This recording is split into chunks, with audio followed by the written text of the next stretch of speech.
Olá, esse é o curso de Psicologia da Manipulação. Hoje a gente vai falar um pouco do segredo da psicologia das trevas. Então, como que essa psicologia funciona, como que ela se desenvolve. O principal que você precisa fazer é entender como que os predadores funcionam, né? Os predadores são aqueles que cometem esse tipo de atrocidade, que fazem esse tipo de manipulação negativa, as coisas do mal, né? Então, a maioria tem impulso de vitimização alheia. Ou seja, ele quer transformar alguém numa vítima. Ele precisa. As pessoas têm pensamentos, sentimentos e percepções. Ou seja, eles não escolhem aleatoriamente seu alvo, eles conseguem simplesmente categorizar as pessoas que estão ao seu redor e ver quem é a melhor possível vítima. 99% dos crimes são motivados pelo momento, ou seja, né, por aquela violência, por aquele ímpeto, por aquela emoção. Agora, 1% dos crimes são motivados por algo desconhecidos. Ah, hoje acredita-se que o mal reja nesse tipo de coisa, ou que não tem uma explicação. A maldade, ela conecta as pessoas como um câncer. Ou seja, se você for mapear os tipos de maldade, são tipos conhecidos e que pessoas se identificam com esses tipos de maldade ao praticá-las, né? Os motivos por que as pessoas cometem a psicologia do mal, que fazem esse tipo de coisa, essa manipulação, tem alguns principais, que é o poder, o dinheiro, o sexo e a vingança.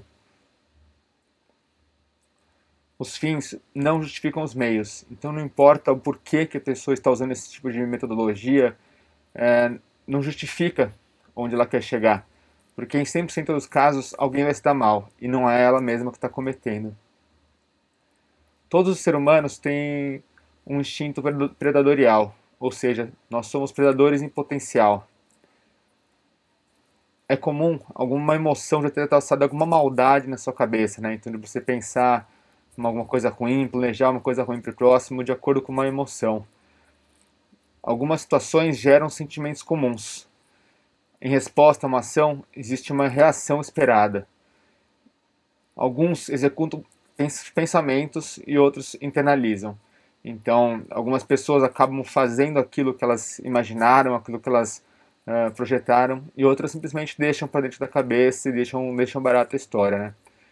A manipulação é muito ruim quando ela é planejada. Então, quando a pessoa começa a agir de forma pensada, persistente, ela começa a minar o campo de batalha, começa a manipular várias pessoas. E as ações predatórias são esperadas do ser humano. E, e são elas que a gente estuda, né?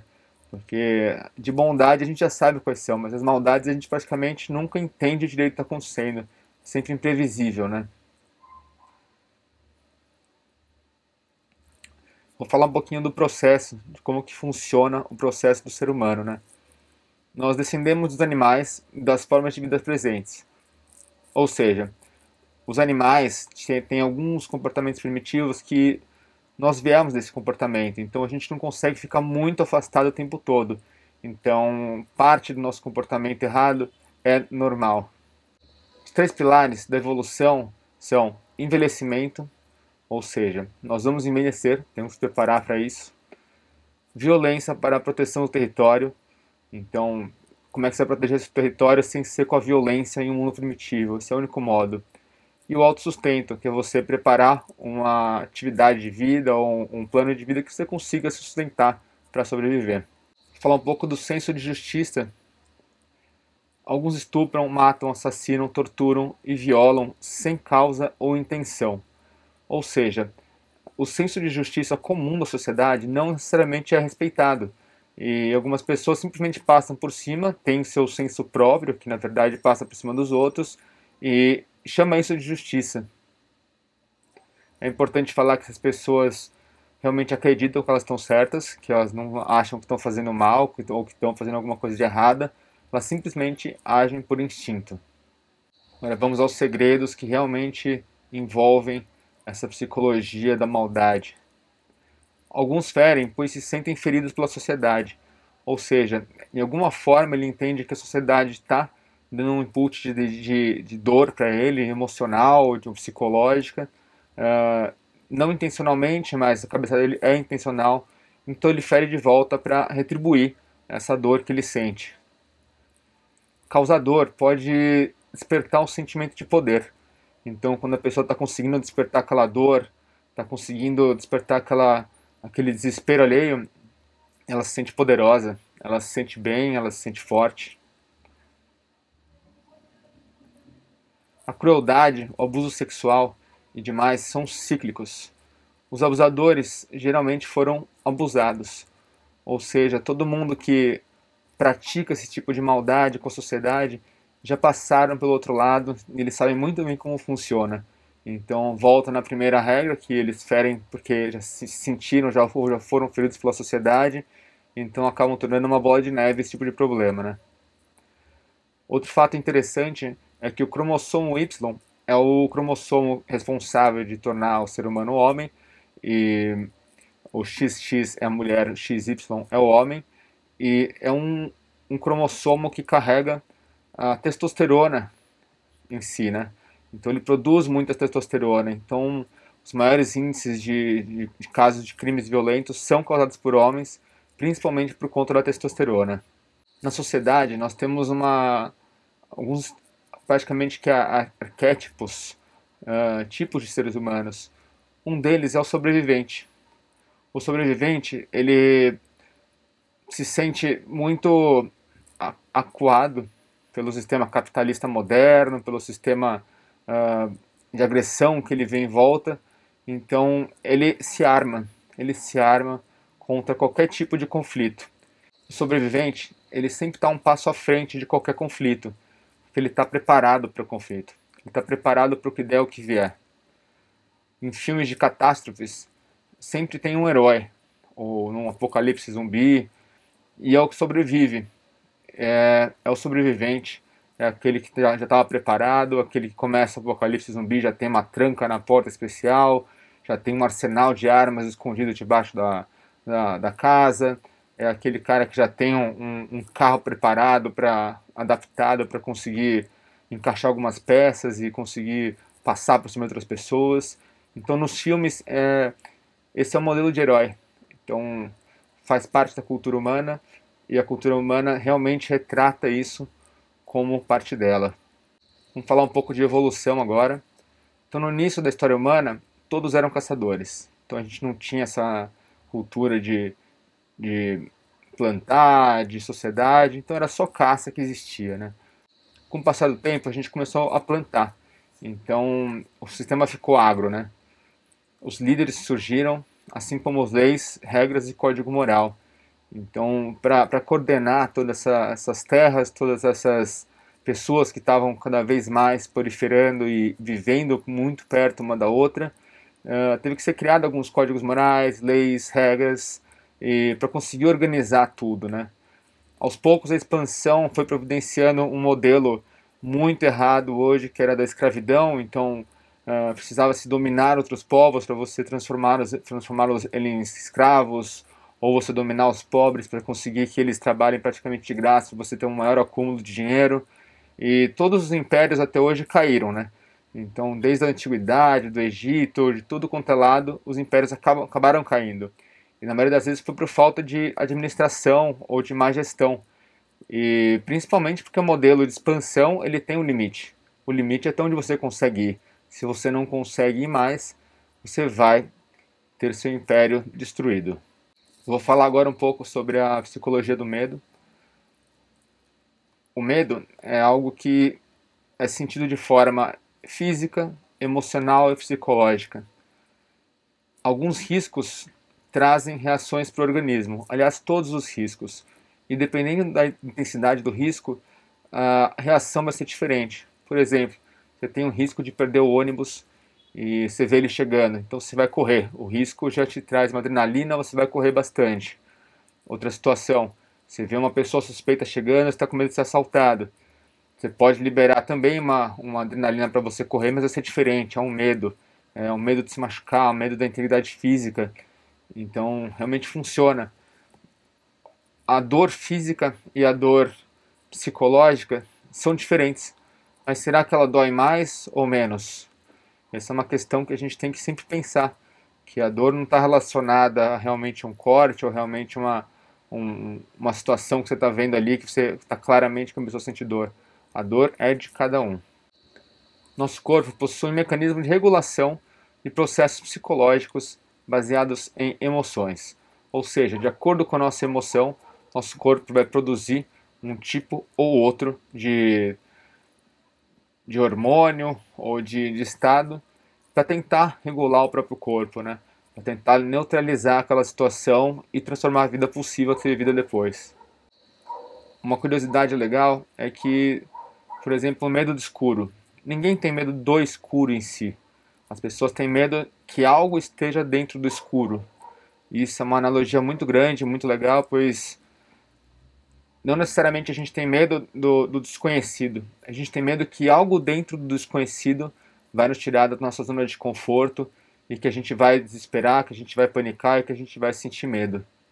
Situações que nunca existiram podem gerar medo. Falta de confiança, vergonha, inatividade, ansiedade, culpa, constipação, pressão, pânico faz parte do processo mental do medo. Falta de ar, suar frio são um processo físico do medo, que geralmente resulta, né? O medo está conectado a vários sentimentos negativos. Então a gente começa a remeter várias coisas na cabeça, várias situações anteriores, várias memórias, experiências ou histórias e acaba realmente sentindo aquelas emoções na pele. E eles vêm como flash na mente, como uma premonição de que aquilo vai acontecer de novo. E aquela premonição existe sentimentos, uma premonição, um flash muito completo, como um filme carregado com sentimentos. Então é uma os sentimentos mais ricos que tem é o medo, e ele consegue trazer emoções apenas com uma simples memória, né?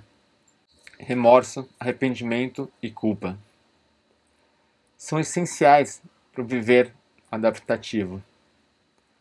Ou seja, a gente precisa desses sentimentos para a gente conseguir viver, evoluir e se transformar. Todos os públicos apreciam quem o faz e esperam sucesso.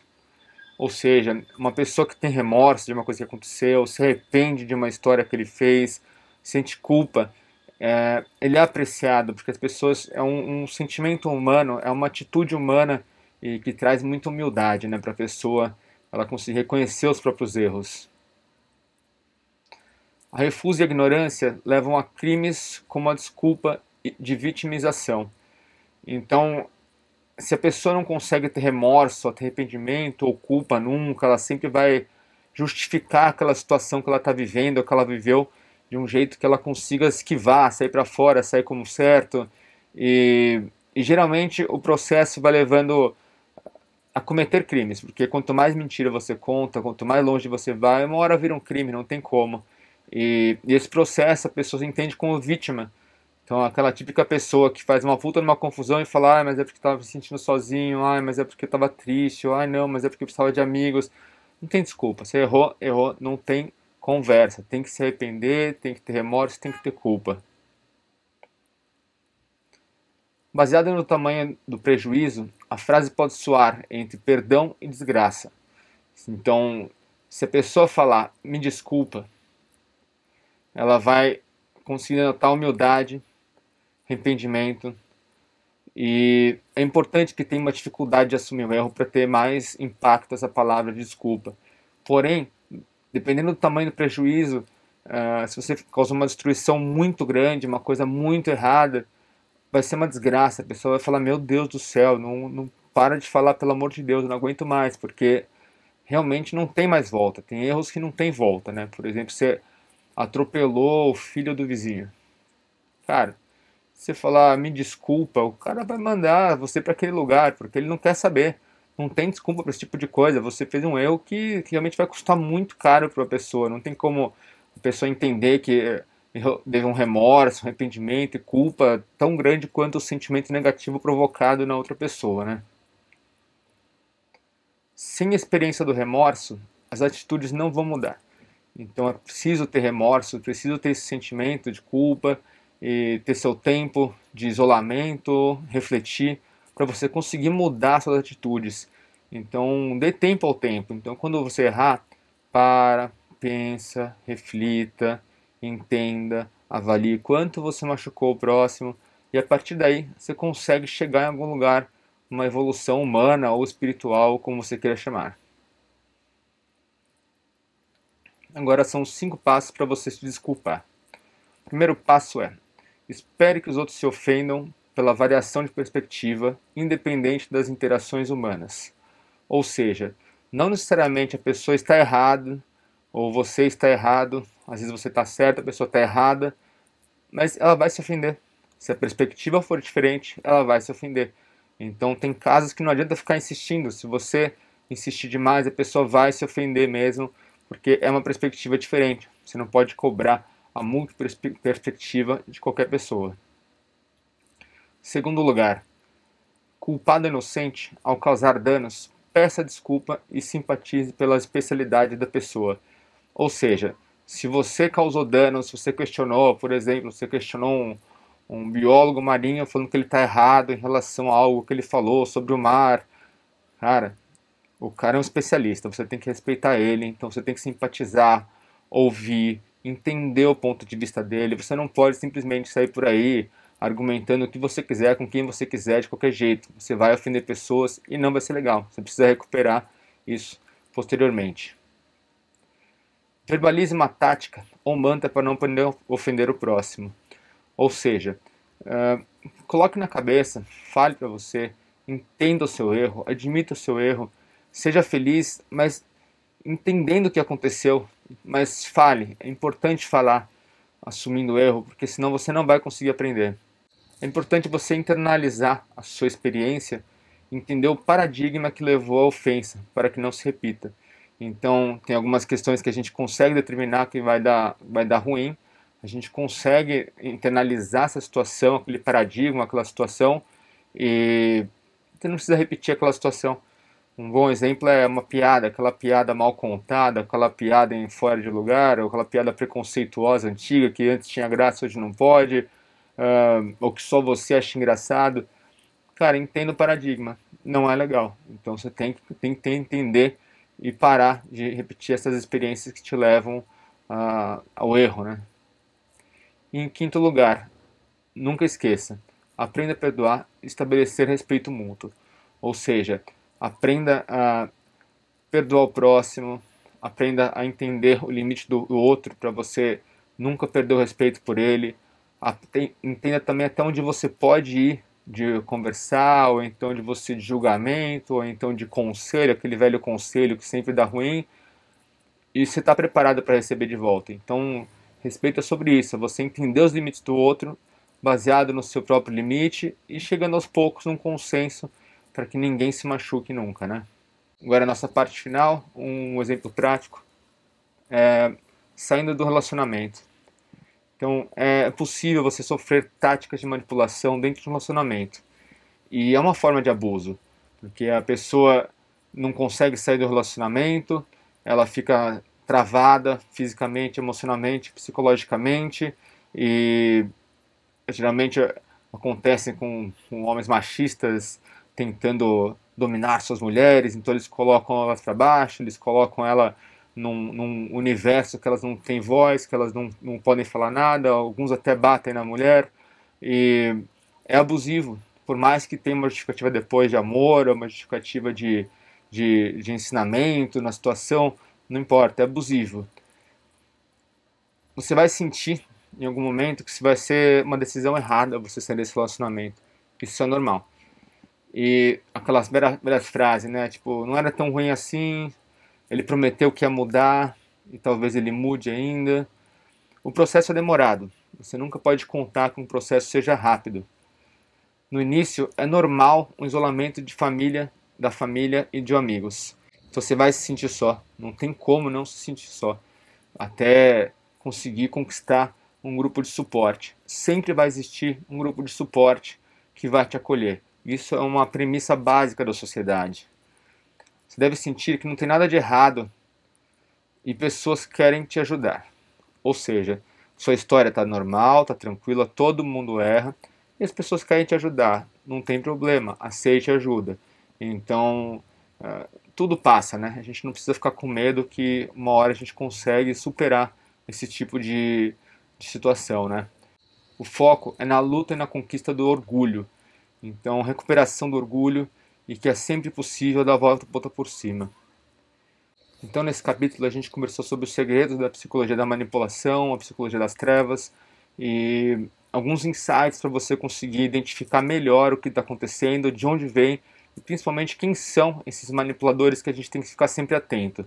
São pequenas coisas, não é também para pegar essas informações, já sair jogando por aí, querendo desmascarar pessoas, mas são informações para você ir acumulando na sua cabeça, para você entendendo, você começando a julgar, começando a mapear situações para você não cair num golpe e para você não entrar numa vibe negativa e numa vibe de manipulado, né?